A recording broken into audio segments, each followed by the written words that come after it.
What's up, everybody? Welcome back to another episode of News Dose. So it looks like the reception for Banjo Kazooie and Smash Ultimate was such a resounding hit that it even surprised Nintendo. It didn't surprise me, but I, like many of you, have been clamoring for a return for well over a decade. So we will talk about that and the future of Banjo Kazooie. But before we do get into that, don't forget to hit the subscribe and bell notification button if you do want to keep up to date with all of the latest gaming news. I try to post 3 to 4 times a week, and I pride myself on delivering as much game-related news as I possibly can. So let's get right into the gaming news. Composer of Banjo Kazooie, Grant Kirkhope, was interviewed by the Video Game Chronicles, and he had some very interesting things to say about the reaction towards Banjo in Smash Ultimate, and the franchise going forward. He talked about just how surprised Nintendo was by the crazy reactions, and I think we all really saw this right after E3. And that it was an even bigger reaction than what they're used to seeing during these type of announcements. Of course, we've seen a lot of beloved characters such as Cloud from Final Fantasy and Ryu from Street Fighter get announced as DLC characters in the past, so hearing this is no small thing. Now, if you're like me and you've been wanting a new Banjo Kazooie game for years and years, you're immediately probably thinking, with how much the fans are loving it, surely Rare would be ready to make another Banjo Kazooie game, whether it be a sequel or a remake, but Grant Kirkhope believes otherwise. He went on to say, "My honest opinion is I don't know if there'll ever be a new Banjo game. It's easy to go look at these numbers, but it might be a drop in the ocean for Xbox.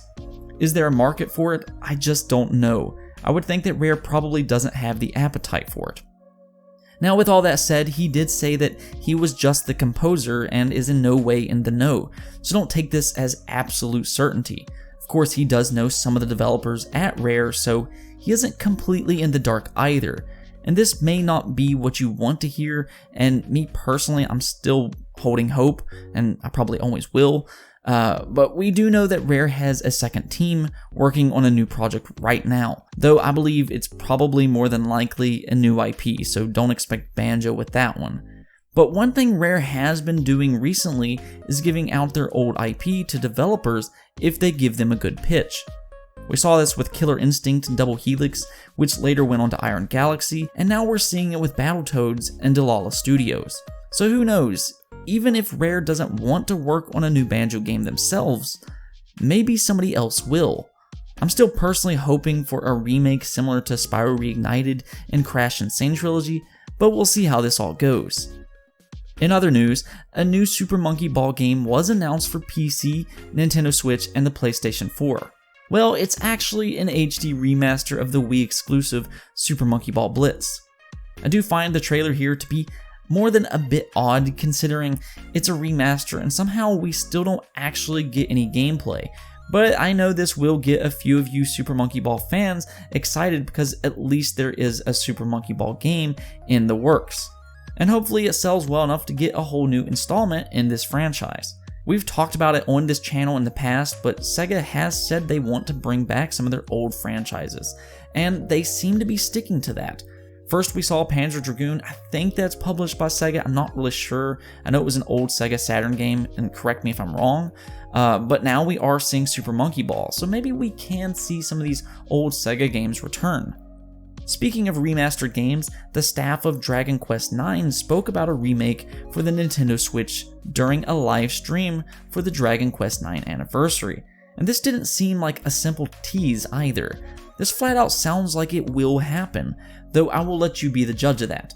Miyake went on to say, "We've been thinking about doing a remake of Dragon Quest IX for a while now.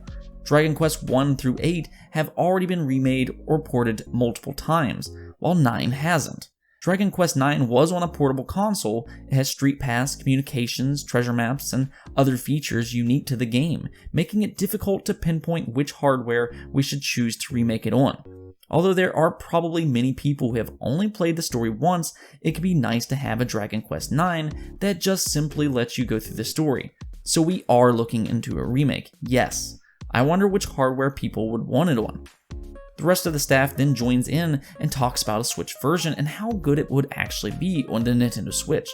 And this is actually all very exciting news, especially for you Dragon Quest fans. I've been playing a lot of Dragon Quest Builders 2 in the last week, and it's just such a good game. I actually reviewed it if you want to go check it out on the channel, but the thing is though, is Dragon Quest consistently seems to be very good, and I think they fit perfectly on the Nintendo Switch console. So the more we get, the better. I know I'll keep buying them with Dragon Quest XI coming up soon, but I would love to see other games from the franchise come as well. Maybe even, I don't know, Dragon Quest V. Moving on over to Xbox news, the next wave of Xbox Game Pass games was revealed, including Killer Instinct, Banner Saga 3, Resident Evil 4, For the King, Nightcall, and Metal Gear Solid 5. As usual, Game Pass continues to put out quality content, and I'll tell you right now, Killer Instinct is legitimately one of my favorite games. Actually, it is my favorite fighting game ever made. So if you haven't played that game yet, do so. It's such a criminally underrated game, it's not even funny. However, if you want a more story-driven game, then I'd highly recommend Metal Gear Solid 5. Or if you want to play a classic, then go Resident Evil 4. There's just so much quality when it comes to Xbox Game Pass, it's almost unreal. Also, as an added bonus, if you have Xbox Game Pass Ultimate, you will be able to play the Gears 5 Tech Test Beta 4 days before everybody else, and that will be starting soon. I'm not exactly for sure of the date, it's either on the 17th or the 19th, I'm not really positive on the date quite yet, but go download Gears 5 as quick as possible. The last thing I wanted to talk about, and I'll only go over this briefly, but Tetris Effect was announced for PC, so if you don't have PlayStation VR and you have a virtual reality headset for your PC, then this might be worth keeping an eye out for. While I have yet to play Tetris Effect myself, even though I do like virtual reality, I've heard nothing but good things about it, and it is consistently viewed as one of the best VR games on the market. Anyways, that's it for this episode, but let me know what you think in the comments below, and don't forget to hit that like and subscribe button. Peace out.